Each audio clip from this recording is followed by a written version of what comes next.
Hello, नमस्कार student. तो आप सभी का एमएसयू सीसीएसयू एकेडमी में स्वागत है। आप सबकी आज सबसे पहली क्लास है रिसर्च मेथोडोलॉजी की। आज हम सबसे पहले हमने स्टार्ट किया है कौन सा सब्जेक्ट रिसर्च मेथोडोलॉजी, और ये जो है वो किस किस के लिए जो है वो पढ़ना जरूरी है। एमकॉम के फर्स्ट सेमेस्टर वाले स्टूडेंट्स को पढ़ना जरूरी है, क्योंकि वहां पर रिसर्च मेथोडोलॉजी जो है वो आपका एक पर्टिकुलर एग्जाम होगा। उसके अलावा जिन बच्चों को पीएचडी में एडमिशन लेना है, अभी तो जो है वो एक ही एग्जाम होने लगा है एनटीए, जो कंडक्ट कराती है यूजीसी नेट का, तो उसी में जो है वो पीएचडी की एक मार्क्स की लिमिट बना दी गई है कि अगर इतने मार्क्स आपके आते हैं तो आपको एंट्रेंस देने की जरूरत नहीं है, और आपका जो है वो डायरेक्ट सिलेक्शन हो जाएगा, मतलब कि डायरेक्ट इंटरव्यू होगा और आपका सिलेक्शन हो जाएगा। लेकिन अभी भी कुछ यूनिवर्सिटीज ऐसी है जो आप मतलब कि एग्जाम जो है एंट्रेंस एग्जाम कंडक्ट कराती है। तो जिस भी यूनिवर्सिटी में अगर एंट्रेंस एग्जाम हो रहा है तो वहां पर रिसर्च मैथोडोलॉजी आपको देखने को मिलती है, और प्लस में जो है वो आपका अपना खुद का सब्जेक्ट देखने को मिलता है। तो उन बच्चों के लिए जो है वो पढ़ना जरूरी है। उसके अलावा जो भी बच्चे यूजीसी नेट जीआरएफ की प्रिपरेशन कर रहे हैं, जो भी बच्चे यूजीसी नेट जीआरएफ की प्रिपरेशन कर रहे हैं, उन सभी स्टूडेंट्स के लिए भी पेपर वन में यूनिट टू का काम करें।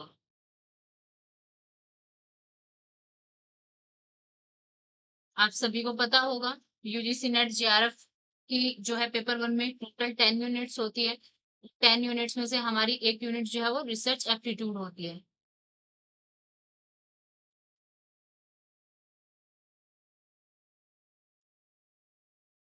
तो आपके लिए ये पढ़ना जो है वो क्या हो जाता है, जरूरी हो जाता है। तो आई होप आप सभी को इतना समझ आया होगा। अभी हम आगे चलते हैं और बात करते हैं कि रिसर्च मैथोडोलॉजी होता क्या है। और आज हमारा फर्स्ट पार्ट है, पार्ट वन है आज।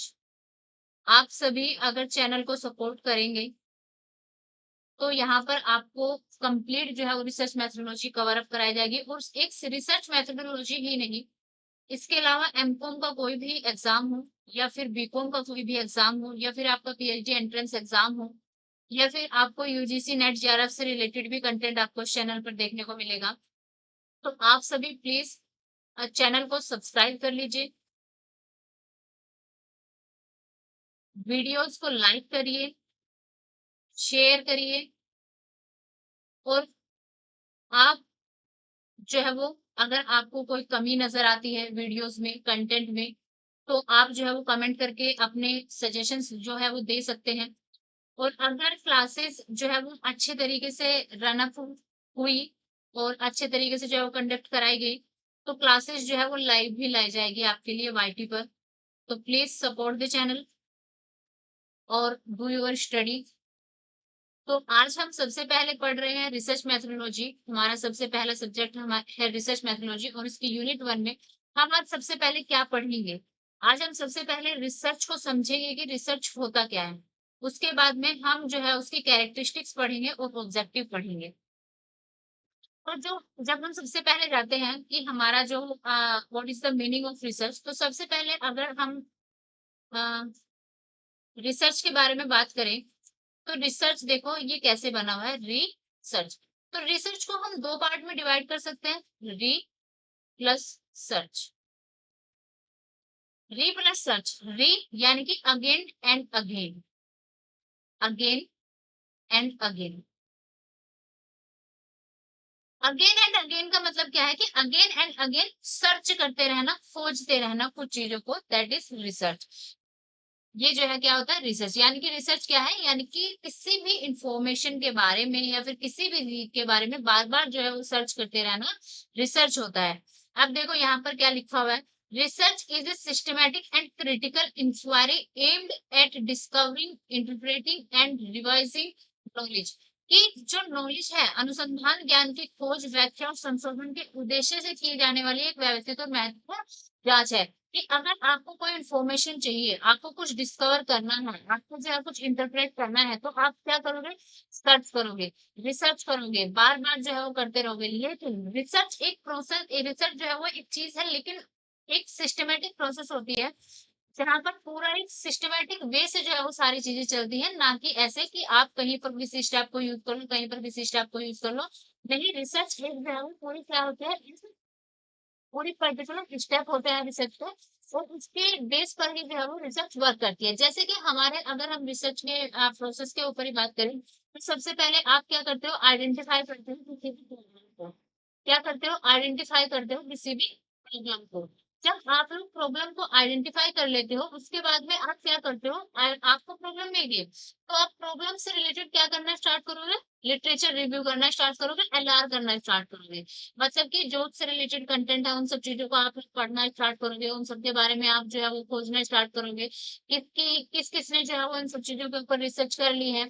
तो वो सब चीजें आप देखते हो, क्या आपको करना है आप ये चीज देखते हो। उसके बाद में आप जो है वो क्या करते हो, आप जो है वो अपने ऑब्जेक्टिव हो गए या फिर हाइपोथेसिस हो गए, उनको जो है वो क्या करते हो, सेट करते हो।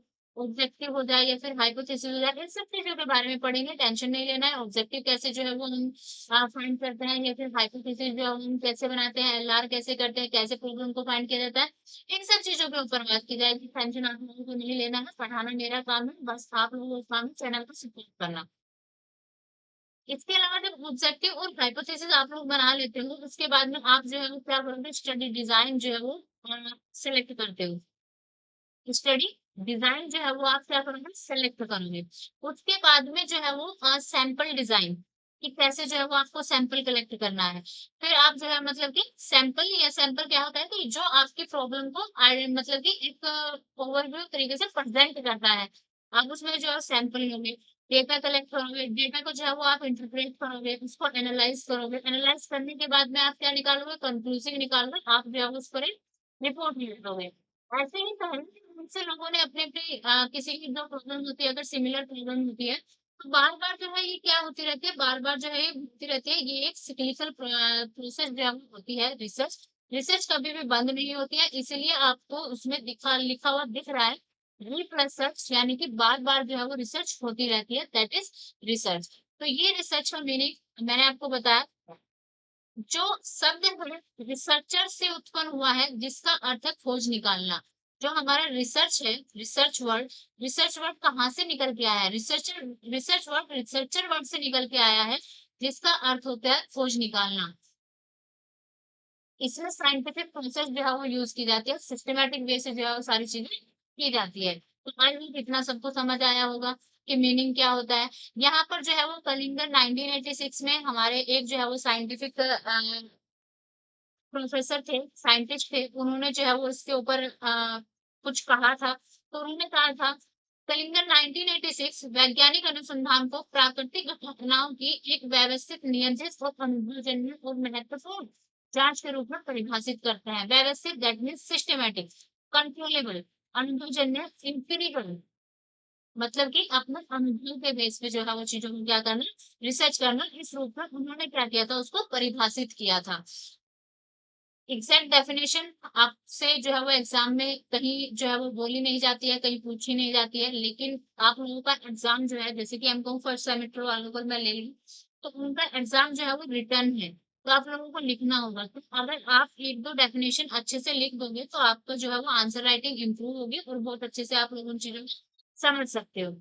जो ऐसी घटनाओं के बीच अनुमानित संबंधों के बारे में सिद्धांतों और परिकल्पनाओं द्वारा क्या होता है, निर्देशित होता है। सिद्धांत यानी कि प्रिंसिपल्स के अकॉर्डिंग चलता है, कभी भी जो है वो ये नहीं कि कोई चीज कहीं पर कर दो, कोई कहीं चीज कहीं पर कर दो, नहीं, जो रूल्स बने हुए हैं उन्हीं के अकॉर्डिंग जो है वो काम करना होता है।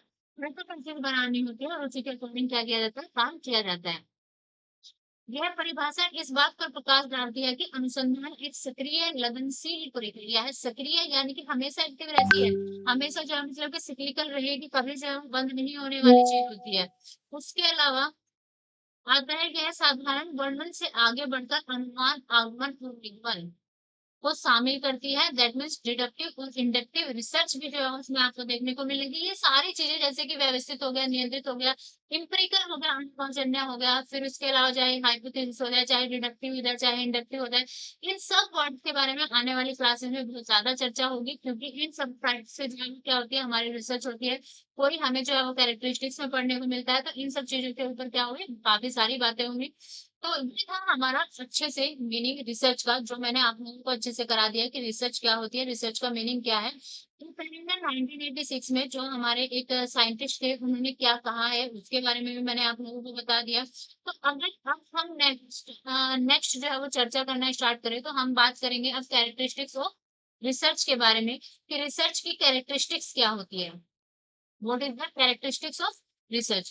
तो रिसर्च पर जब हम बात करते हैं और हम उसकी कैरेक्टरिस्टिक्स पर बात करते हैं, तो रिसर्च क्या होती है, अभी एक सेकंड रुकिए और हम आगे जो है चलते हैं। तो सबसे पहले हमारी ये देखिए, ये डायग्राम है और डायग्राम में आई थिंक आपको सब कुछ दिख रहा होगा। तो रिसर्च कैरेक्टरिस्टिक्स यानी कि जो रिसर्च के बारे में बताया जाए, सबसे पहले की सिस्टमेटिक एंड लॉजिकल होती है। लॉजिकल का मतलब कि तार्किक होती है, रिलेवेंट होती है, ये नहीं कि अननेसेसरी थिंग्स को जो है वो आप रिसर्च में देख रहे हो और मतलब कि कोई किसी चीज से रिलेट नहीं करती है, लेकिन आप फिर भी जो है वो इलॉजिकल वे में रिसर्च करते जा रहे हो। That is not possible. आपको जो है वो क्या करनी होती है, लॉजिकल रिसर्च करनी होती है और सिस्टमेटिक वे से करनी होती है, एक पूरी प्रोसेस होती है। ये नहीं कि आप जो है वो कैसे भी जो है वो रिसर्च कर लोगे, नहीं, ऐसे रिसर्च नहीं होती है। अगर आपको रिसर्च करनी है तो रिसर्च सिस्टमैटिक वे में होगी, लॉजिकल होगी। एम्पिरिकल मतलब कि आपके अनुभव के ऊपर क्या होगी, बेस होगी। रिजल्ट हो जाए, ऑब्जर्वेशन हो जाए, एक्सपीरियंस हो जाए, आपने अपनी जिंदगी में कहाँ से क्या रिजल्ट जो है वो अचीव किया है, उसके ऊपर बेस होगी। वेट ए सेकेंड। क्या रिजल्ट जो है वो आपने देखा है, आपने क्या ऑब्जर्व किया है। ऑब्जर्वेशन, आई थिंक ऑब्जर्वेशन के बारे में सबको पता होगा। ऑब्जर्वेशन क्या होता है, रिजल्ट तो आप लोगों को पता है कि आप कोई काम करते हो उसके बाद में जो भी आपको कंक्लूजन मिलता है दैट इज रिजल्ट। ऑब्जर्वेशन क्या होता है, ऑब्जर्वेशन ये होता है कि जैसे कि आप कहीं पर खड़े हो जाओ, सिर्फ खड़ा होना है आपको, उसके बाद में आप जो है वो सबको देख रहे हो वहां से, लेकिन आप उनसे कुछ बोल नहीं रहे हो, और आप वहां पर खड़े होकर सबको जो है वो देख रहे हो, सबको ऑब्जर्व कर रहे हो कि कौन क्या कैसे एक्टिविटी करता है, कौन ज्यादा बोलता है, कौन कम बोलता है। ये अलग चीजें हैं। जैसे कि मैं आपको रिसर्च रिसर्च के फील्ड में बताऊं, तो जैसे मानो कि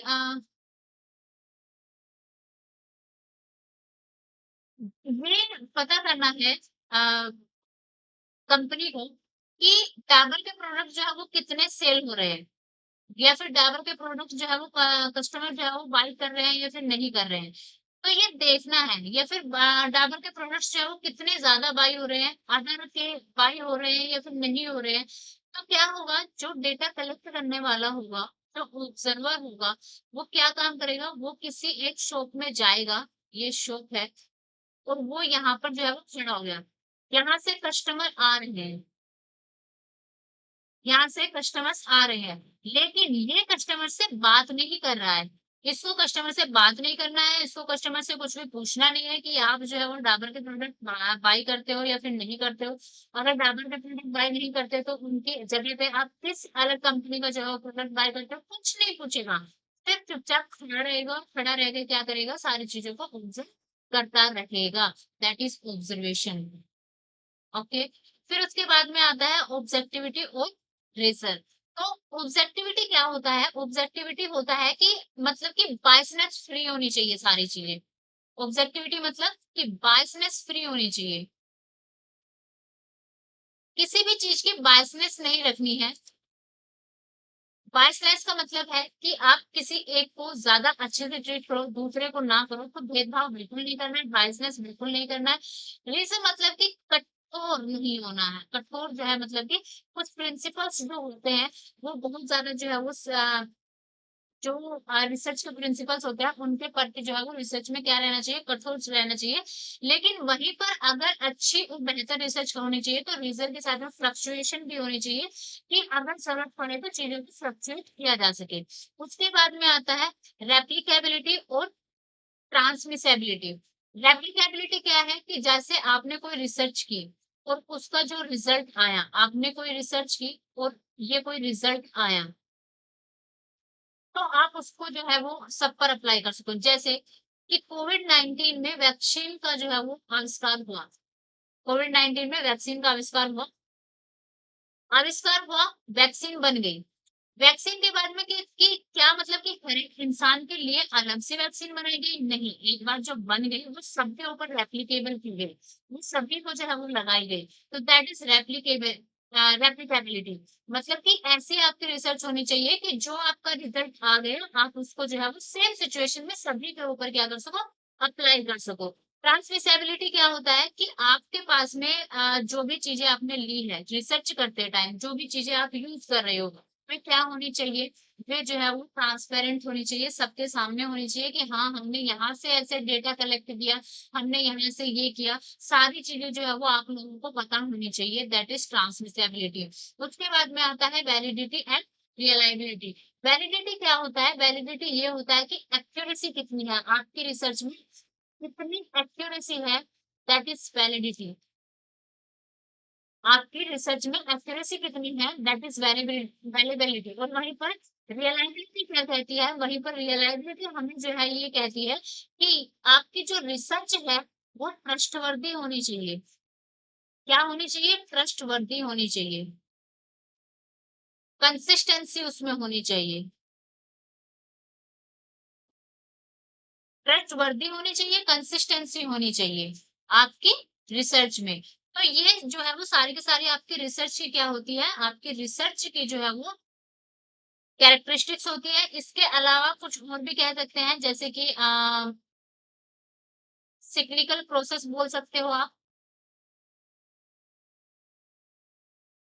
सिस्टमैटिक तो होती ही है, वो तो हमने पढ़ लिया, सिस्टमैटिक एंड लॉजिकल। और उसके अलावा जो है वो इसमें जो है वो कुछ फैक्टर जो है वो कंट्रोल भी होते हैं, कंट्रोल फैक्टर भी होते हैं।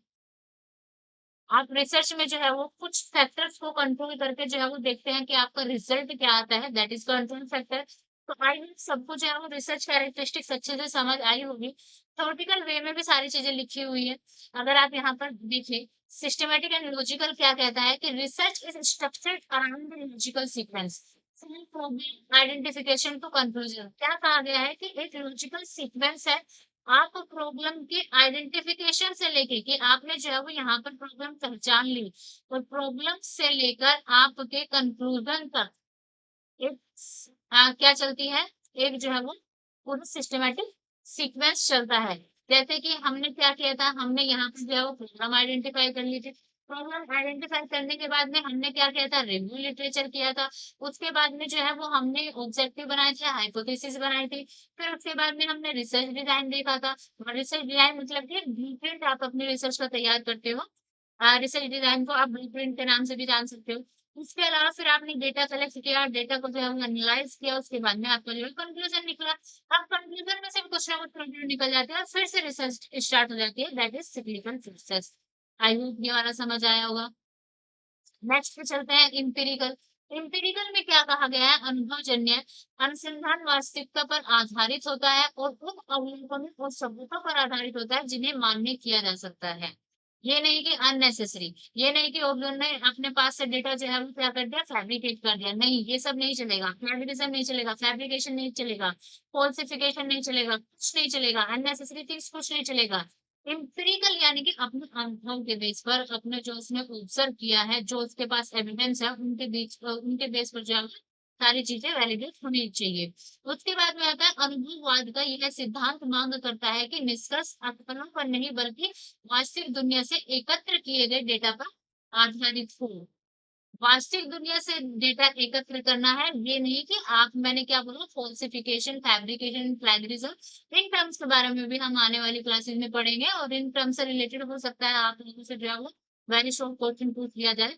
लेकिन ये बहुत इंपॉर्टेंट है, आपका क्वेश्चन जो है वो बनता ही है। अगर रिसर्च मेथोडोलॉजी का एग्जाम होगा तो आपसे रिसर्च का मीनिंग पूछा जाएगा, मीनिंग तो डेफिनेटली पूछा जाएगा, कैरेक्टरिस्टिक्स भी पूछी जा सकती है, ऑब्जेक्टिव्स भी पूछे जा सकते हैं। उसके अलावा ऑब्जेक्टिविटी एंड रीजन मैंने आपको बता दिया कि ऑब्जेक्टिविटी क्या होती है। ऑब्जेक्टिविटी ये होती है कि आपकी जो है किसी भी चीज में बायसनेस नहीं होना चाहिए, आपको बायसनेस से क्या होना चाहिए, फ्री होना चाहिए। ये देखो, पूर्वाग्रह से मुक्त होना चाहिए, मतलब कि आपने पहले अगर किसी चीज के बारे में कोई परसेप्शन बना लिया तो उससे आपको मुक्त होना चाहिए। ये नहीं कि आप परसेप्शन बना के जो है वो चीजों को आगे लेके जा रहे हो, नहीं, ऐसा नहीं करना होता है। आप किसी भी चीज़ के प्रति जो है वो अपना परसेप्शन नहीं बना सकते हो।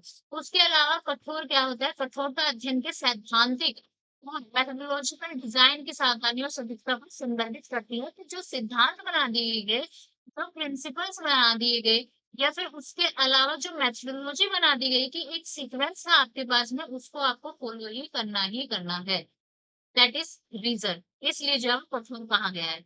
उसके अलावा रेप्लिकेबिलिटी एंड ट्रांसमिसेबिलिटी, मैंने आपको बता दिया कि रेप्लिकेबिलिटी कि आप अगर आपके पास में एक रिजल्ट आ गया है तो अध्ययन जो है वो पुनरावृत्ति योग्य होना चाहिए। मतलब कि आपने जो स्टडी कर ली, study should be replicable. Study जो है वो दूसरी बार जो है मतलब कि बार-बार जो है वो क्या हो सके, बार-बार जो है वो मतलब कि अप्लाई की जा सके सेम सिचुएशन पर।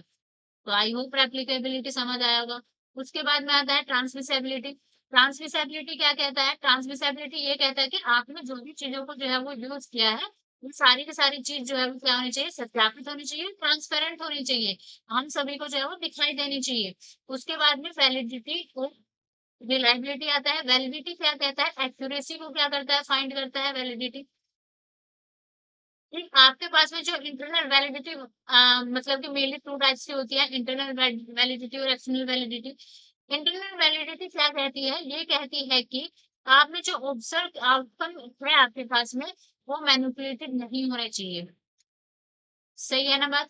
कि आपको जो है वो चेक कर लेना चाहिए कि जो भी आपने चीज़ें ऑब्जर्व की है, वो जो है मैनिपुलेटेड नहीं होनी चाहिए। मैनिपुलेटेड यानी कि उनमें जो है वो कुछ चेंजेस कर दिए जाते हैं, तो वो चेंजेस नहीं किए जाने चाहिए। और रेफर्स टू जनरलाइज़ेबिलिटी मतलब कि सामान्यीकरण। सामान्यीकरण क्या होता है कि मतलब कि आपने किसी सैंपल से रिजल्ट को जो है वो पॉपुलेशन पर क्या कर देना, मतलब कि हो जाना चाहिए, लागू हो जाना चाहिए। आपका जो सैंपल है, जनरलाइज़ेबिलिटी क्या होता है कि आपके पास पॉपुलेशन होती है, जैसे कि पॉपुलेशन मानो कि 140 करोड़ है इंडिया में। तो क्या 140 करोड़ को लेके आप कोई रिसर्च कर सकते हो? नहीं। आप क्या सेलेक्ट करते हो कि आप जगह-जगह से जाओ। हम सैंपलिंग मेथड्स पे पढ़ेंगे उन सब चीज़ों को कि कैसे जो है वो सैंपल सेलेक्ट किया जाता है। उसके अलावा आप जो है वो क्या करोगे, आप जो है वो यहाँ से जो ये हमारा 140 करोड़ है, यहाँ से कुछ सैंपल जो है वो आप कलेक्ट कर लोगे। सैंपल के तौर पे आप मान लो कि जैसे 140 करोड़ है तो आपने 1 करोड़ सेलेक्ट कर लिए। हर जगह से आपने कुछ-कुछ लोग जो है वो लेके अपना रिसर्च जो है वो स्टार्ट कर दिया, तो दैट इज़ वैलिडिटी। वहीं पर रियलाइज़ेबिलिटी क्या कहता है? रियलाइबिलिटी ये कहता है कि आपकी जो चीज़ें हैं वो क्या होनी चाहिए? कंसिस्टेंट होनी चाहिए, वो ट्रस्टवर्दी होनी चाहिए, रिलायबल होनी चाहिए। रिलायबल दैट मीन्स ट्रस्टवर्दी, उस पर जो है वो क्या हो सके, उस पर जो है वो यकीन किया जा सके। तो दैट इज ट्रस्टवर्दी। तो ये आपका वैलिडिटी एंड रिलायबिलिटी होता है। तो यहाँ पर जो है वो आपके कैरेक्टरिस्टिक्स ऑफ रिसर्च जो है वो खत्म होती है। और मैं आप सभी को बोलना चाहूंगी कि please subscribe the channel MSc CCSU academy and my name is Prachi Malik. मैंने सेशन के एंड में बताया, मुझे याद नहीं है कि मैंने पहले बताया या फिर नहीं बताया, लेकिन प्लीज सब्सक्राइब द चैनल। और ये चैनल आप लोगों के लिए काफी जो है वो बेहतर रहेगा। यहाँ पर आपको बीकॉम से रिलेटेड कोई भी सब्जेक्ट हो, कोई सब्जेक्ट नहीं छोड़ा जाएगा। एमकॉम का कोई भी सब्जेक्ट को नहीं छोड़ा जाएगा। पीएचडी से रिलेटेड कुछ भी हो, कैसे जो है वो आपको मतलब कि अपनी जो है वो रिसर्च प्रपोजल बनाना होता है, कैसे आप जो है मतलब कि रिसर्च प्रपोजल के ऊपर काम कर सकते हैं, कैसे आप रिसर्च प्रपोजल बना सकते हैं, इंटरव्यू में क्या-क्या पूछा जाता है, वो सब चीज़ें आपको जो है वो इस चैनल पे यहाँ पर देखने को मिलेगी। और यूजीसी नेट जेआरएफ के लिए भी अगर किसी को प्रिपरेशन करनी है, तो यहाँ से आप अपने पेपर 2 का सिलेबस निकालिएगा कॉमर्स का, और उसमें जितनी भी यूनिट है, मैं बता दूँगी कि कौन-सी यूनिट जो है वो आपके यूजीसी नेट जेआरएफ में काम आएगी। उस यूनिट के साथ जुड़ना, ये मत सोचिएगा कि ये आप जो है मैम आप बीकॉम में पढ़ा रही है तो ये बीकॉम के लिए नहीं है। नहीं बेटा, अगर आपको यूजीसी नेट जेआरएफ क्लियर करना है तो आपको बीकॉम और एमकॉम की बुक्स ही पढ़नी होती है। इस बात का आप लोग ध्यान रखिएगा। तो आपको बेहतर से बेहतर कंटेंट जो है वो प्रोवाइड कराया जाएगा। और क्लासेस जो है वो आगे भी इसका पार्ट आएगा। अगर मुझे आप लोगों को सपोर्ट मिला तो यहाँ से पार्ट 1 से स्टार्ट हुआ है, और हम पूरी जो है वो रिसर्च मेथोडोलॉजी यहाँ पर कंप्लीट करेंगे। आगे आप लोग भी ये पार्ट 2, पार्ट 3 पता नहीं कितने पार्ट्स जो है वो आप लोगों को देखने को मिलेंगे। लेकिन प्लीज़ चैनल को सपोर्ट करिए, चैनल को सब्सक्राइब करिए, लाइक करिए वीडियो को और शेयर करिए। Thank you guys and bye bye.